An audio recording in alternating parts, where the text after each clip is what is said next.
The right way to do a field walk. In this video, I'm going to talk to you about the methods that you can use to make your field walks really, really impactful and actually have criteria that you can grade against instead of just walking around and patting somebody on. I mean, patting somebody on the back is nice, but we need to make sure that our field walks are effective and appropriate. And so in this video, I'm going to talk to you all about that. And if you're interested in it, then stay with us. You've come to the right place.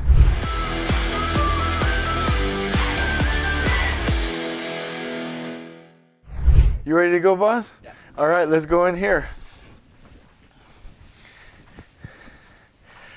All right, so we're literally out in the field on a field walk. And in this video, I'm not going to talk to you about zone control and how to check off your areas with your weekly work plan. That's for another video. But what I want to communicate right now is a really, really neat method that you can use to make sure your field walks are 100% effective. Let me tell you a quick story. When I used to do field walks and the general superintendent would come to the project, it would literally be like, hey, what's that? What's that? What's that? You know, hey, you're doing a good job. And again, the patting doing a good job is a good deal, but it can be more impactful. And that's where these checklists come in. So when we do site visits, we have laminated checklists. By the way, thank you for making these. Laminated checklists that talk about things like cleanliness, support systems, respect, quality. And the idea here is to go through and to literally remind ourselves of the things that we should be checking on the actual visit. So you'll see that we have the laminated sheets.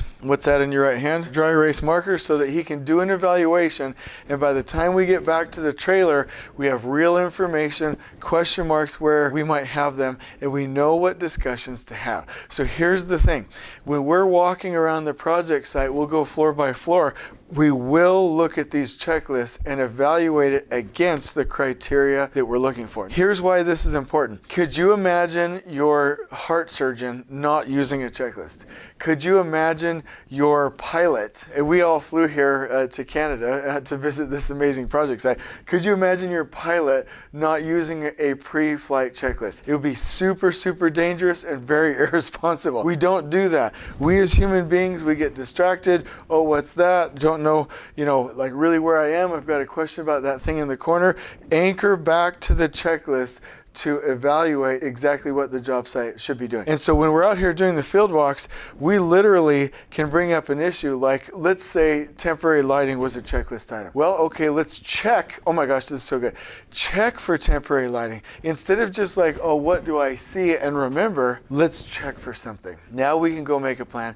Now we can go evaluate it, and it's absolutely fantastic. So what Alex and Neftali and the Lean Tech team always do when they visit project sites is use the checklist, evaluate it against criteria, and have real conversations.